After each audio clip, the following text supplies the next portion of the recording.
Hi there, you're listening to Unnatural Selection, this show about newsy type stuff and things. My name is George. My name is Tom. And my name is Adam. And with our powers combined, we are Unnatural Selection. Make sure you visit us at our salubrious home on the web, unnaturalshow.com. I liked how you kept everyone wanting more there with a slight pause there, Adam. That was... I was going to say, that was just a delay, but no, Adam, that was just me literally forgetting that I've got to say my name. Adam, you also forgot, because you weren't on the show last week, and you also forgot that you were on the show this week. So it wasn't us forgetting that you weren't on the show. It was you forgetting that you were on the show. Am I making sense? No, not at all. Not in the slightest, and it's why we love you. Excellent. Well, look, I'm as qualified as anyone else to be the New South Wales Premier then. Old artist. But boys, I am back this week with a new HD webcam, as you can see. Now, just to clarify, when you say HD webcam, obviously we've made fun of you over the years, during the years of this pandemic, now that it's stretched across multiple years. Generations, some might say. It certainly felt as though it's been, multiple Hindu life cycles of reincarnation, multiple lifetimes. We made fun of you for having a HD webcam, which was not in fact a HD webcam. It was just called HD webcam. Was it at least 720p? Maybe? I don't think so. No one knows. No one knows. Some weird part of China, probably made with forced labor. But that could describe almost all electronics products, Adam. So don't feel too bad about it. What is forced labor? Let's get into the economics of it. But no, this one here is we've got a correspondent on the line to answer that question. Xi Jinping. What is straight from the horse's mouth? No, it's a Logitech camera. So this one actually first one's free Logitech.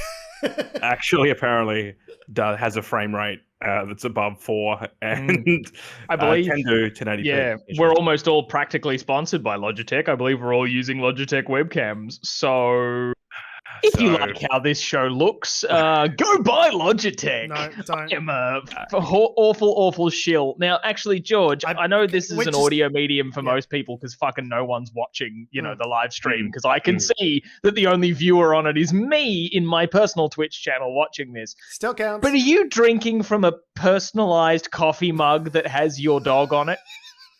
No, it's not. It's not my dog. It is just a. Okay, just so a Westie. It's just any Westie, but my mum bought a gift for me for my birthday, which is a couple months back, and in between lockdowns, I was able to get it to me, and that included a cup with a Westie on it, West Highland Terrier, which is very cute. It looks very similar to my dog Maggie, I have to say. So I have a similar mug. Alice and I were given a mug for Christmas from her grandmother that has a picture of a cat on it that looks exactly like our cat Hudson, which sort of made me realize, because it was just a coffee mug that you could get, right? It wasn't one that she had made from a photo of Hudson or anything. So I realized, is my cat generic? I don't know how I feel about that. He's my chonky boy, and I love him, and there's no other cats like him. Tom, rest assured, your cat is a unique snowflake. There are many others like it, but this one is mine. Yes. He's a unique snowflake, just like all the other snowflakes. Yeah. And I just killed it stone dead. Loved it. I love the momentum. Just grinding to a halt. Go ahead. Dies. I guess it's because we're in lockdown. Have we ever mentioned that yet? So, ladies and gentlemen, this is lockdown number 5. Yeah. God, the amount of Mumbo number 5 jokes on TikTok the day that lockdown was announced. So here in Melbourne, we don't do what Gladys Berejiklian, the Premier of New South Wales, does. Here in Victoria, Premier Dan Andrews, likes to lock them down hard, and he likes to lock them down fast. So we're about 2 days worth of cases, and he says, "Hot dog, I'm back." Looks like lockdown's back on the menu, boys. Is it Martin Foley? Is he the health minister? Yeah, Martin Foley's our health minister. Yep. Yeah, I watched a press conference the other day, and he was using the term "go hard, go early," and I thought, I'm pretty sure we coined that. So fucking go hard or go home. Right, Australian government Canberra. Look, Martin, if you're a fan of the show, welcome. Love your work. He seems like a cool guy. He seems fine. It could be just that I've copied it from other places. But So what happened is a bunch of removalists. We sort of touched on this last week, but a bunch of removalists. A 3 at last count. The number keeps increasing every time I hear about it. But 3 so far travelled into Victoria from New South Wales and seeded a cluster here, and that's where this whole sort of clusterfuck. I love that term, seeded. Seeding some cases just out. It does sound Richmond. A bit pervy, doesn't it? It's just like, I'm here to spread me seed. It's like you're fucking virus farming, just like crop dusting or all that. So a whole apartment complex was locked down in Melbourne, and then there was some. As soon as I saw, I think it was Wednesday afternoon, that one of the exposure sites was the MCG. I was like, oh, here we go again. Wrap it up, boys. Make sure you take your laptops home. There's both been, I think the main sort of the big points of contention. Oh, not contention, but just the big worry points.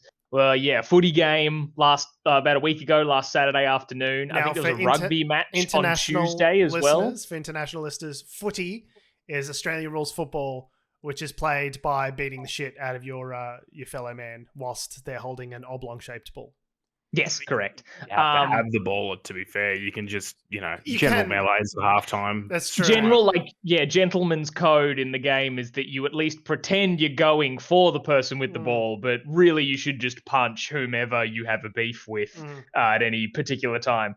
But no, so there was a football match last Saturday was one of the exposure sites. And then I believe on that same afternoon, the pub that is opposite the most major train station in Melbourne was another one. Oh, was this the Young and Jackson? The Young and Jackson. Yeah. And there was a rugby match on Tuesday at not the Melbourne Cricket Ground, but at Amy Park. So another different stadium, multiple stadiums. We've got 2 stadiums, 2 sports, a pub. I believe one of the people from that pub went back to a military base, went to like HMAS Cerberus. Great. So... wow, it's just going all over the place. I think today they found out it's gone to Mildura, which is near the border, so it's spreading. Great. Hot diggity daffodil. Nailing it. We're doing well. Yeah, COVID obviously ended last year, guys, so all this is unnecessary. Oh, the pandemic's been over since Christmas, Adam. Remember when COVID happened? Oh, fuck yeah. Yeah, remember how great January through April was and we just weren't appreciating it?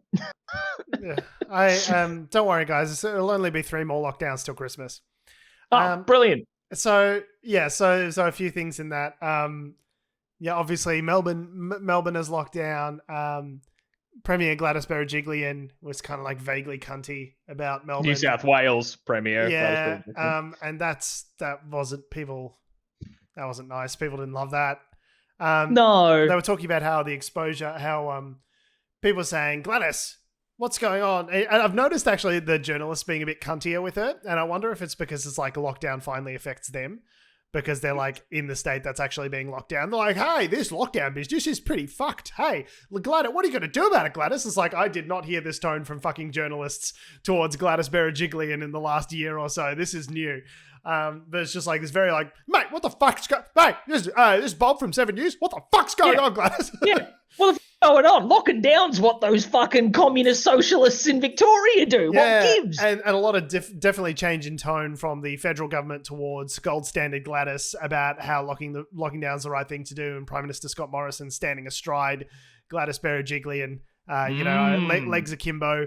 In his power stance, he did a Tony Robbins conference a couple of years ago, and it really sunk in the power of positive thinking. And it's about all he's got. And also the support measures that were announced were like much more generous than what was announced in Melbourne when we went into our last lockdown number 4. Was just like, oh, it's got to be a week.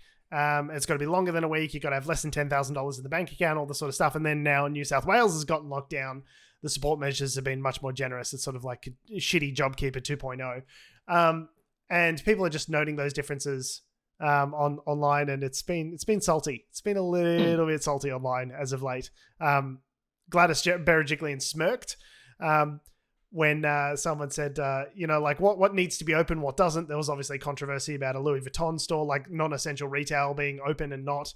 And people say, well, like, why didn't, Melbourne got this right in terms of like what needs to be open and what doesn't, and sort of giving that information to the populace. And she went like, no, they didn't. And then kind of like smirked. And there's a mate of mine in a chat, like an internal kind of like a fun chat that we have between friends. He's a journo, he's a different kind of journo, not a politics journo, but like he's normally like the guy who's quite reserved and like quite measured and like trying to be the good journalistic balance that he wants to see in the world. And then obviously someone posted a little video clip of that in the chat and he just wrote cunt. What a cunt. And I was just like, wow. If impartial journo guys dropping C-bombs, you know something's gone wrong. Like there's lot of people in Victoria pissed off. Question to you guys. Sure. Because I've been talking for a long time. 10 years, in fact. You don't seem to pause, so it's not like we can... Here we go. You ready? Gladys Berejiklian, worst or super worst? Adam. Well, look, I'm gonna bring you up an image. I'm gonna try and share my screen here. Poorly. I'm gonna find the image in terms of where I actually saved it. Is it the sausage photo? No. That photo is glorious. One that aged really well. This is from last year. And here we go. So I'm going to do this one. And then I'm going to share this. And I'm going to go live. I'm going to get you all to look at that bad boy. And this is a photo from the Australian the Financial Review magazine. Wow. And the headline is the Australian Financial Review magazine. Got Gladys sitting on a leather couch, looking a bit sultry in a white two-piece outfit. She does look a bit saucy in this, doesn't she? It's kind of a no offense. I mean, obviously we've got to respect our politicians to some degree, but it definitely does have a bit of a come hither look. And this picture has been altered, so it's not the original. The original headline was the woman who saved Australia or something, yeah. And it was like an inside scoop on Gladys Berejiklian, but this is obviously a meme, which I've just copied hurriedly and haven't checked the headline. But it does say, and it's the woman that was blinded by partisan hubris. But yeah, so look, I think it's interesting because like New South Wales, and then there is a bit of catcalling going back and forth here. New South Wales have appealed apparently today or whatever for help with contact tracing, and Victoria was like, no, which is funny because like there is a bit of this. Sorry, I thought Gold Standard Gladys had it locked up, mate. I'm pretty sure that New South Wales is the gold standard for contact tracing, and they're a bunch of geniuses, and the cunt stand in Victoria are a bunch of dumb cunt pricks who just chose not to handle the pandemic well. I'm pretty sure that was the national media narrative for the longest time, Adam. I'm pretty sure that's how it went. And there is the Schadenfreude in this is delicious. To be fair, I don't because. But it's go on. The point being here is that it really shouldn't be because what happens in New South Wales affects the rest of Australia, and we really should be working together to get over this. So it's fun for like the first 2 days to be like, but really what we should be doing here is getting down to business. And I think the Commonwealth government's come to the party as well, and they've, as you said, George, they've watered down some of the financial help and that kind of thing. And it's interesting because for one of their precious Liberal states, the numbers in New South Wales, they're not growing exponentially, but they're still saying at about 100 a day. They've got over 1,000 cases now total. That's because they've been doing diet lockdown for the last number of weeks. Like they haven't done a proper lockdown up until a couple of days ago. Yeah, exactly. So there was 5 reasons to leave Victoria as of, I think it was Friday, whatever. Number 1, going to Louis Vuitton. Number 2, getting a coffee down at Bondi. Number 3, hanging out in crowded shopping centres to watch Black Widow. Yeah. All the essentials. And there were 17 reasons in New South Wales. So, and look, the funny thing is, historically, New South Wales has had outbreaks up until this point, right? They've had a number of outbreaks. And they've managed to do it with, as you said, a diet lockdown. But the difference is the Delta variant, which everyone is freaking out about. And to be fair, it is more infectious. And because of that, you can't, it's the same thing. Like it's sort of history repeating itself a little bit because like when the pandemic first broke, we were sort of figuring out as we were going along, we're going, well, this is how we dealt with SARS, so we'll apply the same methodology. And now that didn't work very well. And now we've got to this effectively what is a newer version of the virus. And we're trying to apply the same logic that we had with this version that we were using for a different version 6 to 12 months ago. It's just a little bit of history repeated. So I don't know. I mean, I think Yeah, eventually now it will come back down. But the question is, because New South Wales was sort of dipping their finger in the pond in terms of trying to actually do anything about it, in terms of going hard, has that then fucked them for 6 weeks now? The answer is yes. Yeah. I was going to say, in answer to your original question, George, super worst. Because just because it seems like that her response has been so fueled by like wanting to still be able to be critical across partisan lines of what like a Labor premier has done for their lockdown and seeing that unpopularity.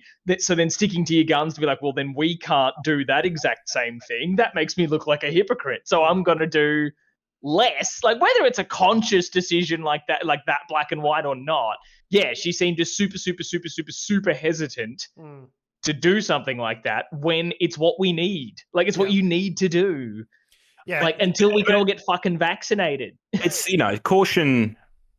It's like you can't be too cautious with this virus. Do you know what I mean? As long as the right financial measures are in place to help support people. Yes. Then go. That's the other part. Adam, who could have thought when JobKeeper was rolled back in March, who could have thought that the pandemic was over as far as everyone, when they wrapped up JobKeeper and the job seeker supplement, who could have known that there would have been us, a bunch of dumb fucking idiots talking on a podcast? We fucking saw it coming. Like, the pandemic's not over. Until it's done, you can't roll back the financial supports that are keeping people alive during this time. We fucking called it. I didn't have anyone, a bunch of pricks in Treasury doing modeling or any of that stuff. I didn't have any health experts on my behalf. I was like, it's still happening. Why are you just rolling back all of the financial support measures as though it's finished? Yeah. The pandemic is not finished because until it's done, and until we're all vaccinated, it's not done. And this is just going to keep happening every couple of months. Like this, we didn't even fully get out of our previous lockdown before we got into this lockdown. Venues were still, whatever it was, 75% capacity. You still had to wear masks indoors. Like we still had some level of restrictions by the time the next lockdown hit. Like it's not done yet. Sorry, go on. I was just going to say, I mean, Berejiklian and Dan Andrews, they keep saying, we'll be guided by the health advice. Even Morrison will be guided by the health advice. But you've got to wonder, what health advice are they actually receiving if one state's saying one thing and the other state saying the other, and then the federal government's saying something else? Yeah. So obviously there is David not. Spears this week said like, hey, how about we have access to some of this health advice that you guys are basing all of these decisions off? It's all risk. It's all risk assessments. But like, let's but obviously see you're doing let's see different the risk information. assessments. Because if everyone's got different ideas, it just goes to show how much of it is purely a political response, right? Like it really is just a case of we do whatever we say we do whatever we would have done anyway, just with the cover of saying it's what the health advice recommends. I really don't have a lot of faith in the state and federal Liberal Party to sort of really, to tell the truth about anything that's happening. It's like what we talked about a couple episodes ago, right? Like with Brett Sutton, our chief health officer, them not being necessarily an elected official, but given that the state government kind of can decide who gets that position, they kind of are.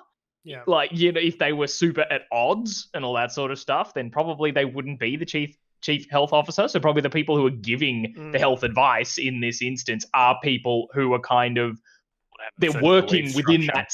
Yeah, they're working within that system. They might not be elected members of government or part of the political party, but they're appointed at least by these parties. So there's at least some, I'm not trying to insinuate of like corruption in this sort of instance that they're all like, I'll say whatever you want to keep my job. But there's probably a bit of like, there's a bit of like, they're on the same page. Yeah. Yeah. It's if you worked in in Gladys Berejiklian's government and you were Bobby Lockdown, you wouldn't have that job very long, right? You'd be like, I just reckon we need to lock down the state, and Gladys is like, oh, have you seen this door? Have you seen this bus? I'd like to throw you under it. Like, clearly it's not some the whole of the state either. It's only certain areas of Sydney that are under full Sydney, Greater Sydney. Yeah. So like Sydney's in lockdown, but it's not like the whole of New South Wales. Although, thanks to trips like the removalists and all that sort of stuff, they stopped at places along the way. Yeah. So I thought like cases were popping up in places like Gundagai, which is only a short, maybe it's within an hour's drive out of Canberra heading south. So now you're bordering on the ACT, and the ACT, actually, fun fact, in terms of doing like coronavirus stuff well, I was talking to my parents the other day. They live in Canberra, and apparently they have had 300, well, by now it'd be around 370 days since a community transmission case. The size of Canberra's like smashing it. Melbourne. Yeah, sure. but like, yeah, it's just amazing. Like a whole year since community transmission. They get cases all the time in the sense of like diplomats and stuff coming in, or people coming in internationally, and they're in quarantine, and then they only let them out when they're fine. Like they seem to have nailed this. The only thing that really says to me is that people just really don't want to go to the ACT. It's just a boring. Oh, maybe that too, but it's a wonderful place, and fuck you. All right, I'll take that as a comment. Good, it was meant to be. So but yeah. Sorry. No, go ahead.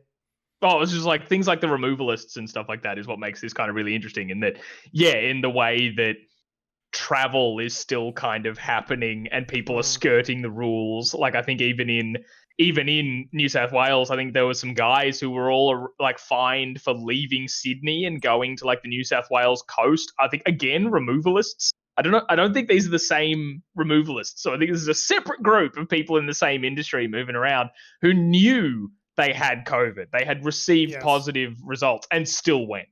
Yeah, and people just like those other removalists that came to Victoria, they weren't doing anything wrong by coming to Victoria, but they weren't wearing masks. There were certain preventative things. They were staying at rest stops for several hours, and like things which are definitely not allowed. You're not allowed to be doing.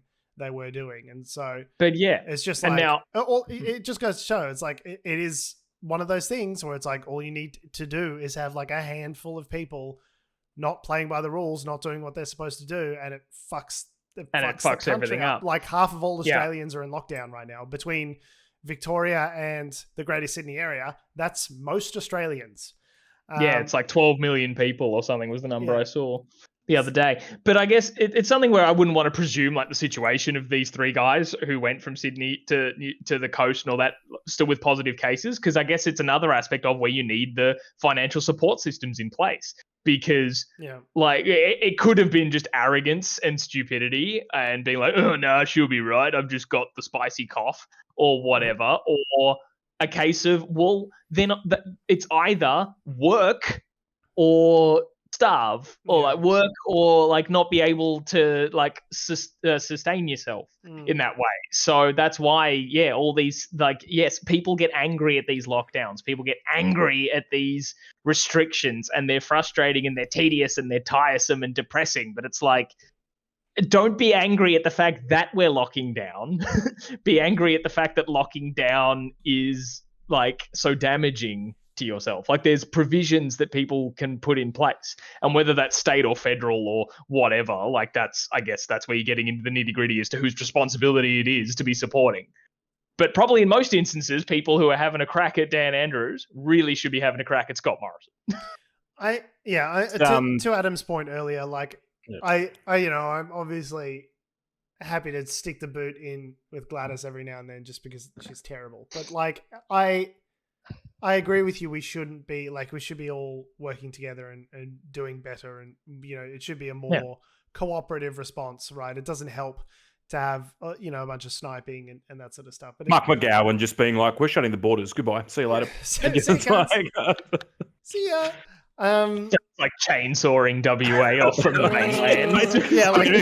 Like Bugs Bunny just like cuts WA off from the rest of the fucking country. People in Western Australia have been trying to do that for the last 20 years. There's a couple of other Conservative members who have been trying to secede. I know it's not helpful, but I just hate that like we on the left need to be the better people about it. Like it's always us that need to like take the high road and be good about it. And it's like really especially rich when you hear it from like right-wing media commentators like what's his name? Was it Ray Hadley who was on Q&A He's on the other night. He's on 2GB. Was I it know Ray he's a Hadley 2GB was guy. was sticking up for locking down. So he was criticising, I think, Sky News. Was it Ray Hadley? One Alan of the two. Jones? No, it wasn't Ray Hadley. It was one of the 2GB guys was on Q&A the other night, and he was saying like, oh, you know, we need to work together and we need to do this, and you know, like it's not helpful and all this sort of stuff. And I was like, but coming from you guys, coming from you cunts, which spent the whole last year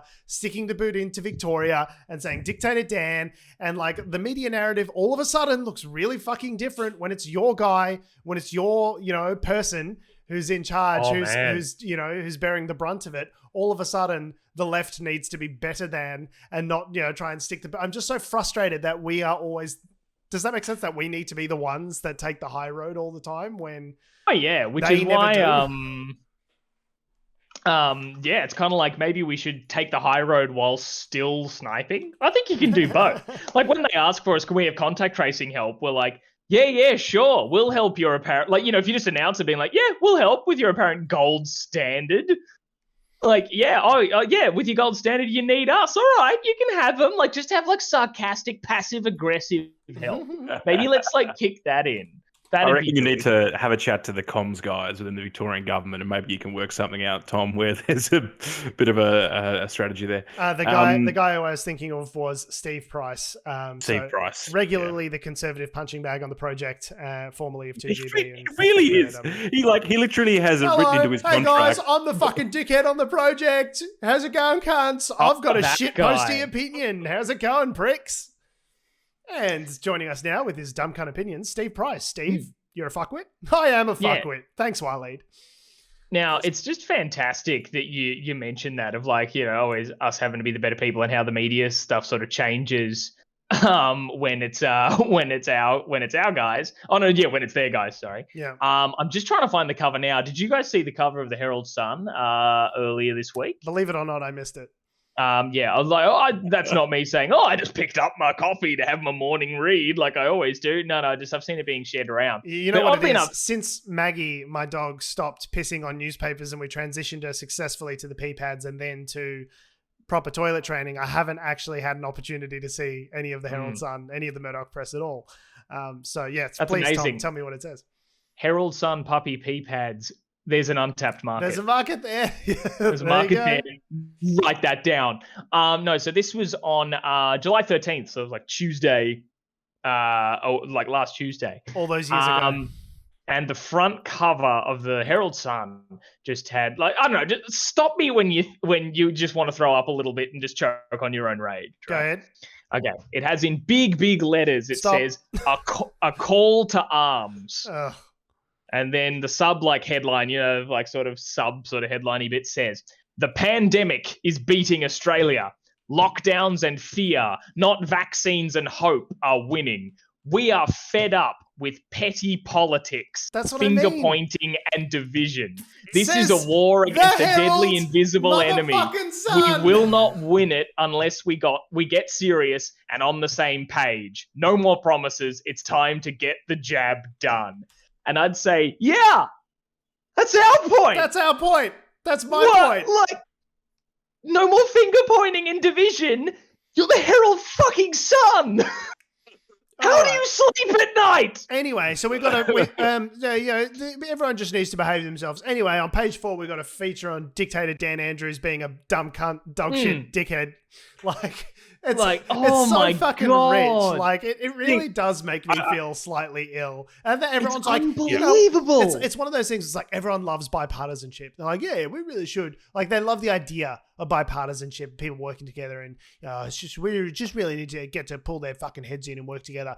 Meanwhile, smash cut to 3 months ago, Dan Andrews is fucking stealing our freedom, fucking 5G's infecting your kids with fucking microchips. Like, it's like, here he is grasping for power. Schizophrenic fucking newspaper. What's interesting though is that, I mean, if you want to look at the trickle down aspect of the Murdoch empire, if you look at the States, if you look at the UK, as of this week, I think, is getting rid of their last coronavirus restrictions. This is despite them having over 50,000 cases a day. And the reason is because they're two-thirds... over 100,000 deaths. And over 100,000 deaths. they're 2/3 or something of their population are vaccinated. So they are saying, well, the risk of death and hospitalisation is low, so let's get rid of it. And people are looking at that, and the data apparently is pretty good in terms of what the UK government's putting out. So you've got to assume that even the most conservative weasels who, as you said, 12 months ago, were going, oh, no, just got to learn to live with it. We've just got to learn to live with it. And now going, oh, well, actually, maybe we... Learn to live with it is, honestly, the dumbest fucking phrase I've ever heard in my life. Learn to live with it is just code for let people die. Let a bunch of people die so we can continue to do Some of you may die. commerce. It's a sacrifice I'm willing to make. Yes, it's the Lord Farquaad defense. Yes, Farquaad, which I didn't realize until I was an adult is like a funny way of saying fuckwad. Yeah. Shrek is just one big dig at Disney. It's a huge dig at Disney. He's meant to be Michael Eisner, Lord Farquaad. Okay, if you say it's amazing. Really, and he opens the movie wiping his own ass with the Cinderella story. Like the movie is one huge up yours to Disney. It's pretty sassy. It's amazing. It's pretty sassy. Yeah, it's amazing. Anyway, Anyway, so yeah, we potentially may go back to living with it, but it's just, until you know what it is? we get it's the 2/3 of the population corporate vaccinated. interests that back the media were like, oh, the best way to getting back to being profitable is to not have to do lockdowns anymore. Yeah. The best way to not have to do lockdowns anymore is for people to get a vaccine. We should probably stop all this vaccine fear-mongering and actually maybe encourage people to get the vaccine. You know what? Basically. I realize we can't cash any checks if we're all locked down, so... Vaccines are great. We should all work together, some kind of national effort to get together and get people to get vaccinated. What is this, like 18 months into the pandemic? Yeah. And it's nuts. There was some article today, I think it was from The Age, maybe it was the Sydney Morning Herald, but, like that branch of newspaper, that was just talking about how so much of the spreading that's currently happening in this outbreak, both across New South Wales and here in Victoria and stuff like that, it's like unvaccinated young people who are spreading it faster than the contact tracers can keep up with.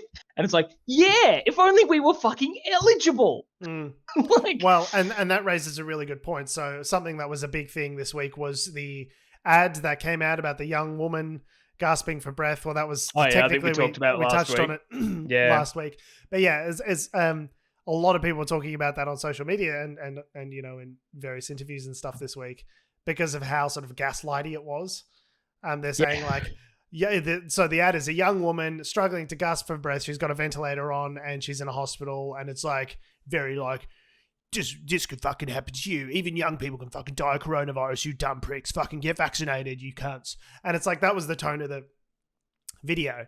And a lot of people were saying like, okay, that's great, but the woman who's in the video is young enough to not meet the eligibility criteria that's currently out there for the vaccine. Like, this woman could not yet be vaccinated. So it's pointless you like scaring us about this.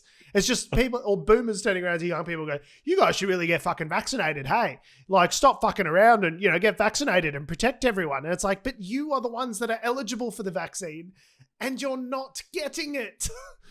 You're like, how is this getting it? How is this millennials' fault? How is this our fault again? Entitled fucking young people not willing to throw themselves in front of the bus against their health advice, sneakily get an AstraZeneca vaccine that no one will give them in order to protect us boomers from having to get it, even though it's of no danger to us. Selfish fucking millennials. Selfish.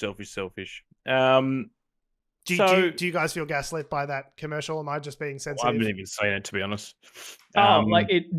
Definitely in that sense, it's like okay, like there's all the things I've seen about getting vaccinated. Like, even though there's that slim chance, like, it's like, oh, you can talk to your doctor and then maybe they can give it to you, or maybe they won't though. But I'm just firing from the hips. Hey man, what you need? Style. What you need, man? What you need, man? I got Moderna, man. I got Pfizer, man. I got AstraZeneca. I got Novavax. Hey man, what you need? It's just like, if it's a case of I can just call up and book an appointment, I'll do it now. Like, just bro. Like, just fucking let us just. Like, you want us to take it? We'll take it. Just let us go and fucking take it. Stop making us jump to a zillion hoops to do it. Batch of Pfizer coming in? Soon. Thought This month, I by thought. October is when they're supposed to be saying there's No. As enough. in, there should be Pfizer doses coming in July. I Oh, thought. yeah. But as in, like, by the point that it'll be like, okay, so then we're expanding its access. I thought is the October's the deadline, not deadline, but the estimate, because then that's when they're phasing out AstraZeneca at all. We don't do deadlines. We don't do goals. Deadlines. Okay, what we do? Horizons. Because Horizons. it's always off in the fucking distance. Yeah, we don't have any deadlines. We might have lines of people soon to be dead, but no deadlines.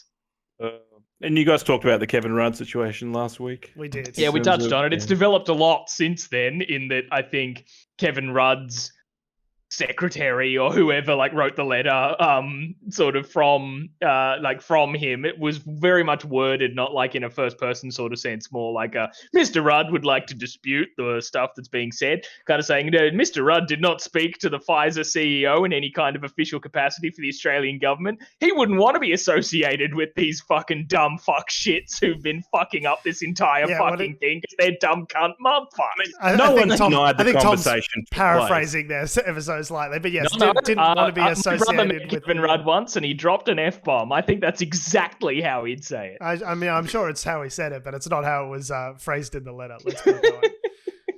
The conversation looks like actually took place. No one's denying that, but everyone, including Pfizer, the government, and now Kevin Rudd, are all saying, "Oh, but no, it didn't really contribute to doing any of the outcome." But like, it obviously did. Sure. Like. Yeah. And that's why Kevin Rudd wanted us all to know about it, was to take a nice hot, that's why he leaked it to the media, so we could take a nice steamy shit on the Morrison government. Why not? Yeah, it is very funny. People are like, I wonder who leaked that. It's like, come on. Come on, guys. Like, you leak it and then you deny it. It's like the oldest play. Legitimately, the only people that knew about this conversation were Kevin Rudd and the Pfizer CEO. And the Pfizer CEO would have no reason to leak details about this conversation. Laura Tingle from the ABC is just like, oh, I'll take this golden nugget you've just given me here. The cheesy little leak. I wonder who leaked the story that made Kevin Rudd look good. Well, I mean, it's funny. I was in my little holiday in Hobart before we all got locked down, and lucky bastard. Now you're not allowed there. I was getting Mum's reactions to various politicians, and she basically said Kevin Rudd is an overconfident twat who's up himself, which, to be fair, where's kind of the lie? I mean, where's the lie? Yeah, where's the lie? But Gladys, she likes the way she speaks. Gladys speaks well. Does she? No, I don't know. And we're just getting Kathy's responses, but go ahead. Yeah. Mm-hmm. Who else? What about Barnaby Joyce? He was on the telly this morning making an absolute tit of himself on Insiders. What about Barnaby? I didn't get a Barnaby opinion, but everyone's hanging too much stuff on Scott Morrison. He's actually worked within the means, and he's all right. And I'm like, okay, cool. He's the controller of the means, but he's in charge of the country. We are dead last in the OECD in terms of vaccine rollout. There are no other. Italy South Korea's doing pretty poorly. Italy, where it takes 45 minutes to go to the post office to send a package. Italy, where they rock up at 10 o'clock to the Bureau of Strikes to work. Italy, where the national pastime is going to sleep after lunch. Italy has a 40% vaccination rate. Yeah. We're not doing so good, Adam. South Korea's also had a bit of and they're going through another wave as well. They're too busy. But they're still ahead of us. They're still ahead of us. Yeah, to be clear, those guys still also better than us. Basically, anyone you mentioned, better than us. Yeah. Peru. I remember seeing some article last week where it goes, and the spike in cases in Peru and things aren't going well. They've only got 11% of the population vaccinated. I was like, it's still more than us. This example of the shitty thing of like not having enough people vaccinated has more percentage of the population vaccinated than we do. Like, what's interesting in Indonesia at the moment is that like they've actually got a pretty high vaccination rate, but because it's I think it's Sinovac, I want to say it's one of the Indonesia probably. Yeah, it's just not effective against the Delta strain. So their daily cases are now higher than India's, and obviously hospitals are at breaking point as well. So I mean, you can have a high vaccination rate, but I think part of it also is like, well, what vaccine are you taking to to be fair as well. So, and the Delta strain is more prevalent in certain countries than it is in others. So, there's that aspect. But having a vaccination, percentage that was up until very recently in the single digits. It's not. We're not doing good. Scott Morrison has unambiguously, even to Scott Morrison supporters, he has performed poorly. His government has performed poorly in this regard. There is no one who's a mate of Scott Morrison, unless it's Greg Hunt, the health minister, who's we fucking nailed it, guys. We're dead last. It's not a race. And that's not true. That's not true. That's a lie. By being dead, it's like golf. You want to have the lowest score possible. And in that sense, we're doing fantastic. It's unambiguously a shit show. Didn't someone call it a shit show recently? You did. No, someone important and not me. Hang on, I'll look it up. Yeah, anyway. I was just going to say, it's interesting in terms of... Oh, it was Bill Shorten. Bill Shorten being interviewed on national television called the vaccine rollout a shit show. They're like, Mr. Shorten, you realise you've just sworn on national television. He's like, I stand by it. He was like, okay. All right, come at me, pricks. What are you going to do, fire me? Yeah. It's bad. It's real bad. In the US, any other pollies before we move over? Any other pollies that your mum has opinions on, Adam? Or? No more than that, I think. But I just sort of I have her on the show. Didn't get into a full debate. I was just like, You do that thing that I do whenever I whenever I go and visit my my relatives who have conservative opinions. I reckon we should just drop a fucking bomb on the Chinese, and you just go, okay. All right, let's talk about anything else. Can we talk about anything else? Chinese spy ship off the coast of Australia at the moment. Maybe let's lift the mood. Let's talk about human trafficking. Literally anything else. Let's talk about anything else other than this. Well, I don't know. With this whole vaccine thing, if you listen to Joe Biden, it's the social media's just social media's fault. Everything is social media's fault. But what did he say? He said on Friday, US time, social media networks are killing people by allowing the spread of misinformation about coronavirus vaccines, saying that, this is a quote, the only pandemic we have is among the unvaccinated. After he was asked about his message for tech companies. Well, they asked him specifically, what do you think about misinformation spreading on social media? And he said that, they're killing people, was the quote. Everyone lost their mind. Everyone's like, oh, that's super unfair. Facebook's great. What? Facebook's never misled anyone about anything. No, what are you talking about? No. And that partial, semi-responsibility that they had for the genocide in Myanmar was totally cool. That was definitely, it's only ever been used for good, Facebook, as far as I'm concerned. As long as you've got it pre-installed on your phone, you're all sweet. I don't know. I think Biden's he's ancient and he may drop dead at any moment. But Father Time is right. I think it definitely is a dangerous thing. When asked, when AIDS, Biden AIDS were sought for comment on this story from the New York Times, they said, all the focus groups and people that we find when we talk to people who are unvaccinated and they tell us why they're unvaccinated, it's all based on misinformation. And then inevitably, when we try and find out where they found out that misinformation from, it is always Facebook. Facebook is clearly participating in peddling garbage for their own profits. And Facebook came out with a statement saying we've got, Vaccine Finder as part of our app, and 3.3 million users have used our service to find their nearest vaccination center, and we're helping. We're definitely not part of the problem. But it's, I don't know. What do you guys think? Do you think it seems unambiguously true to me that Facebook is happy to profit off misinformation, but do you think that results in people actually being killed? Are they responsible for deaths?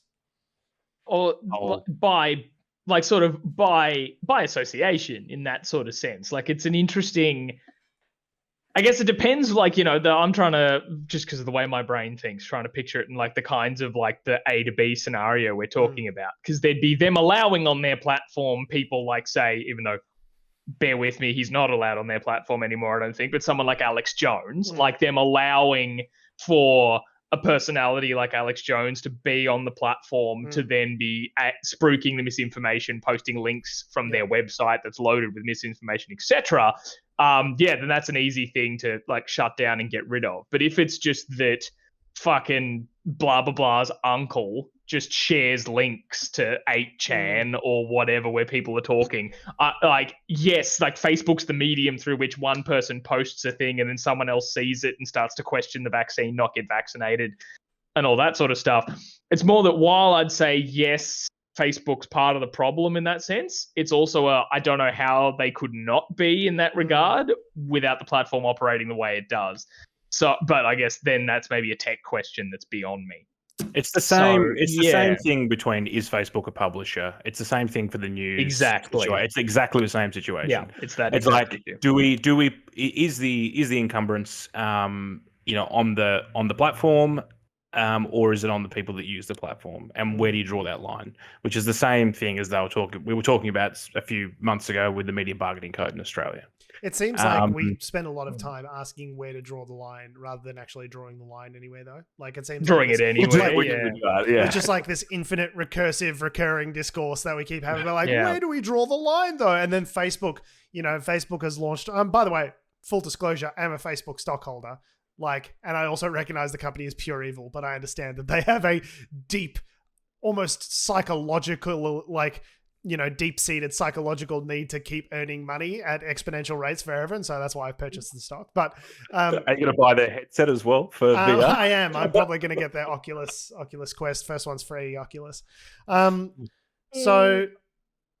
I don't know, but it does definitely seem like their platform actively contributes to the spread of misinformation. It's not just a case of where do we the point I was actually making, I got sidetracked. Facebook has gone to these lengths to advertise on New York Times podcasts. I keep hearing them incessantly and it drives me nuts. They're saying you remember a fax machine? That was in 1996. That's when the last time we had comprehensive internet regulations on, and that's why Facebook is calling on, Congress to update regulations on internet, because they're trying to punt. Right, they want to say, we don't want to be the ones that draw the line. We want to push it over to Congress. We're going to thoroughly massage the process to get what we want out of it. But we don't want to, at the end of the day, we don't want to have to make editorial decisions. We don't want to have to draw any of these lines in the sand. We want the government to decide for us, draw it for us, and then we'll just say, we have to comply with the legislation. Right? They're sort of begging for regulation almost. So I am not convinced of, I don't think they are a good faith actor in this process. I do think they willingly allow, if not Alex Jones specifically, then 1,000 miniature Alex Jones-like figures, they allow them to propagate on their platform and promulgate misinformation, which directly ends up in people dying. So I don't know how you get around that. Are they actively killing people? No, they're not putting a gun against their head and pulling the trigger. But by allowing misinformation to profligate, they are effectively allowing people to die. And the people saying, the Biden administration is using this as a way of distracting from their terrible vaccine rollout and they haven't hit their targets and all this sort of stuff. I'm like, bro, you got 60, 70% people, whatever the percentage is, vaccinated at this point. It looks like a pretty fucking roaring success from where we're sitting. I think they've done pretty good considering the whole vast media, Murdoch, Fox News ecosystem of bullshit and lies and misinformation that gets amplified through Facebook. Considering all of that is at play, they've actually done a pretty fucking good job. It is Facebook, but it's not just Facebook, I guess. It's also Republicans and Republicans feeding that stuff into the Murdoch media ecosystem, which then feeds into Facebook and gets in front of everyone's eyes. There's no way. It's not just Facebook though. It's the whole. But people wouldn't know about it if it wasn't for Facebook. This is the thing, is because traditional media is so weak right now. You can have segments running all day, every day on Fox News or Sky News here in Australia. But if it only goes out to a couple million people out of 300 million people, it doesn't really matter.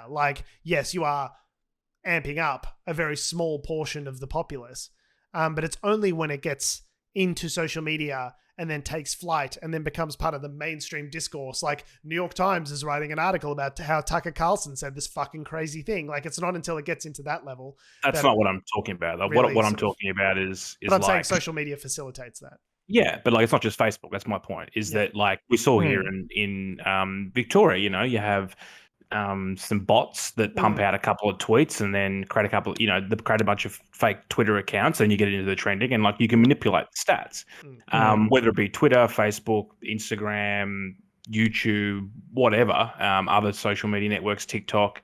You can manipulate that. So even if Facebook, isn't that also Facebook's fault that they've created a system that can be so easily gamed? Well, it wasn't just them, but they've certainly... But they're the main channel, right? Like Twitter is a vast minority of users of social media. Same with, you know, a lot of people use YouTube. You know, a lot of people use Pinterest. But when we talk about like vast scales of misinformation, it's almost always Facebook that people are talking about, because that's the medium that's most conducive to it, I guess, because it's like, it's based on argument, you know, sort of commenting on each other's shit. It's also like audio visual in that you can post clips and videos and articles and that sort of stuff. Like, I think it's because it's much more successful than some of the others. Like, you don't see this kind of discourse on Reddit, for example. Like, it's just a different kind of interaction, right? Reddit's a whole different kind of beast. Reddit can be a wretched hive of scum and villainy, but it is like compartmentalized. Like, Reddit has its own issues. You have your Wall Street bets, and like this segment here is just talking about like stocks, and you might have, you know, simple living over here, which is just like peaceful, you know, talking about minimalism and all that sort of stuff. Like, they're very siloed communities, whereas like Facebook, it just kind of jams all these pricks in together, where it's like your racist Uncle Andrew and like some white supremacists can like meet in some random Facebook group, and then like now they're sort of percolating, and then they're arguing with some greenie from Victoria. Like, it's just like, I feel like it's built for sort of outrage and bringing people together like that. Yeah. I mean, look, it's slippery slope, because if you start legislating it and you get down to the nitty gritty of like, well, Facebook must comply with these sort of rules, and you know, then do you then look at China's system of you know, trying to censor social media, where they've got facial recognition, where they've got, you know, IP addresses and blacklisted IPs and you know. I don't think it needs to. It doesn't need to be that extent to that extent, but surely we can do better in terms of not allowing the preponderance of misinformation during a pandemic. Like, surely we can do better than that, you know, rather than throwing up our hands and going, where's the line? Let's have a first-year philosophical discussion about freedom of speech. Like, surely the line should be drawn somewhere. Like, yeah, I guess it's a thing of if somehow Facebook, or I've seen things like Instagram and stuff like that, no, I guess same company, are able to flag so much as a mention of the word like vaccine, COVID, all that sort of stuff, and you get that little box. Yes. Like, that appears in the bottom, that says like, you know, information about vaccines and stuff, go to here. If they have the ability to somehow be able to tag content like that almost immediately, then they somehow have a way to be able to detect when plebs like us are just putting stuff on their platform about certain topics. So then if you've got your fact checkers, which I think they do to an extent, but for like larger scale sort of stuff, then the stuff that they flag could easily be picked up by whatever algorithm they're using. And not just that, but like, you know, being able to share and reshare stuff from websites that knowingly... Exactly, that's what I mean. So like, if they can pick up like, that I have said COVID in a video... They don't even need to like go to the extent of like analyzing the post and thinking like, what was the spirit of the post? Like, they don't even need to go to that extent. Like, if you post links from you know, InfoWars, we're not going to allow you to share and reshare and all that sort of stuff. Like, you can do that. That is doable with current technology. I have absolutely no doubt of that. And I guess we need to rethink what something like Facebook is, in the sense of like, because of course, as soon as you say something like, oh, if it flags that it's from InfoWars, it's not allowed to be on, you're going to get all those people trying to have that, how'd you put it before, like first year philosophical discussion of free speech, of all that kind of crap. But I guess it's because we seem to see things like Facebook and Twitter and all that sort of stuff as just like the equivalent of being outside in society, but online. when it's like, well, no, it's a platform and a business. So it has different responsibilities. Yeah. Like there isn't like an open, oh, hey, this is the internet that's free for all kind of thing, because it's always hosted and run and coded by someone. So then those someones have responsibilities, right? It's not like Futurama where we're all in VR in a big open space and can run around and do whatever we want, right? It's an actual service being provided by people. So they have actual control and responsibilities around it, which they need to be exercising. Adam, thoughts? I'm sad. I was just I think you're right. It's probably, I think governments need to just probably take the rein here and legislate it. Governments are full of people. They're like, when they get the Apple CEO in there, he complains to him about his Gmail account, and he doesn't realize that Apple and Google are different fucking companies. Like, different. You know what I mean? Like, these are the people that are legislating, is these trillion-year-old fucking Nancy Pelosi, who's fucking Skeletor, 1,000 years old. Like, these are the people that are meant to be legislating on these. They're not at the cutting edge. They don't fucking understand. Just said a good Senate Estimates Committee. Just said a good Senate Estimates Committee with Pauline Hanson on the bloody. Could you imagine? Yeah, trying to get classified submarine information. When they hauled Facebook in front of that congressional committee or Senate, whatever it was, committee, and he said, like, what's, to Zuckerberg, they said, what's your business model? And he goes, Senator, we sell ads. Like, it's like they just didn't have a fucking understanding of how the business model even worked. And these are meant to be the people that are crafting legislation about these businesses. It just doesn't, it's not going to fly. Like, they're not only are they like 5 steps ahead of us, they're like 1,000 steps ahead of fucking Jim Inhofe, who's throwing snowballs on the floor of the fucking Senate to disprove global warming. Right. Like, they are 10,000 steps ahead of that guy. So I don't have any faith that the the very responsive legislative system will surely spring into action. It doesn't have to start in the US. It could start in the UK, Australia, but Japan, they're US any companies. of those countries. Right. So if we here in Australia we saw what happened when we tried to legislate against Google and Facebook and these sorts of companies around their news services, and how all of that was organized, is they pulled the fucking plug. They shot the hostage.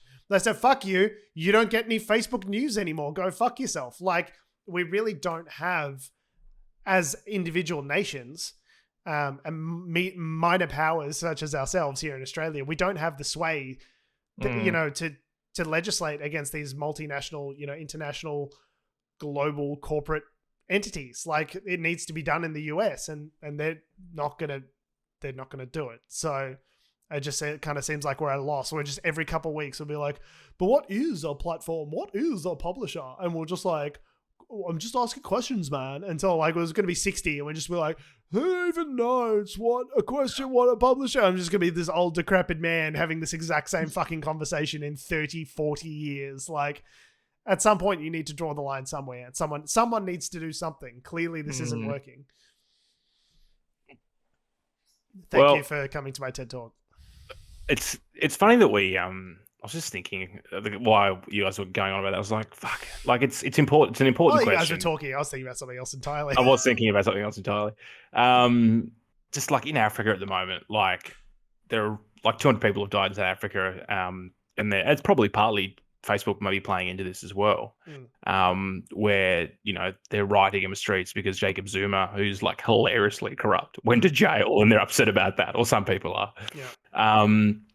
Be like, well, what propensity, like, we're talking about the COVID sort of larger, philosophical sort of aspect to it, but on a micro level where you have specific issues in specific countries, where, how does social media play into these kind of things as well? And I think, what's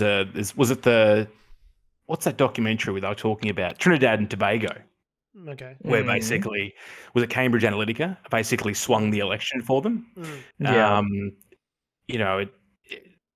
I just wonder whether or not it's not like, just yes, the US government's important, Speedy but Pete's like social media. Let's post up a bulletin board for the Frankston Netball Club, kind of like it is when you have a multinational, multi-billion-dollar company that is operating in every country on earth.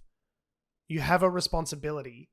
There is a greater response. If the way you A/B test different, wordings and the way things are done on your website, influences entire populations, influences their happiness, just as experiments, which they've done in the past, or influences the outcome of elections, or in the worst case, in Myanmar, where it actively fueled a genocide.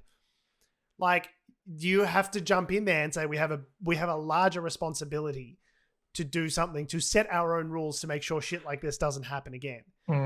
If I built something, if I built a platform, if I built a company that helped facilitate a genocide, I would fucking kill myself. I don't understand how you could do something like that and then live with yourself as a human being. Through inaction. Cognitive dissonance, George, is the term you're looking for. Yeah. What'd you get up to this weekend? Not much. It's lockdown. Did a couple of chores, did a bit of a clean out, and oh yes, facilitated a genocide. If that was ever on the list of accomplishments that I'd had, I would be done as a human. I'd be like, well, I fucked up. Sorry, God. Just walk into the sea. I don't know. It seems psychopathic that these huge tech companies don't want to do something about this. They're just punting to legislators. I don't know. That seems crazy to me. Money is the answer to Money. that. Shareholders, Money. such as yourself. You know what, though? 100% growth in a year is fine. I could take 99% if it meant that we didn't start genocides. I could take a 98% growth in a year if that's what it took. You know what I mean? It's fine. On that note, we are, and we always will be Unnatural Selection. Make sure you go to our website, unnaturalshow.com, for stuff and things. Make sure you follow us on our social medias that are ruining the entire fucking world. All the social medias that have, do, or ever will exist at Unnatural Show. It's Facebook, Twitter, Instagram, and YouTube.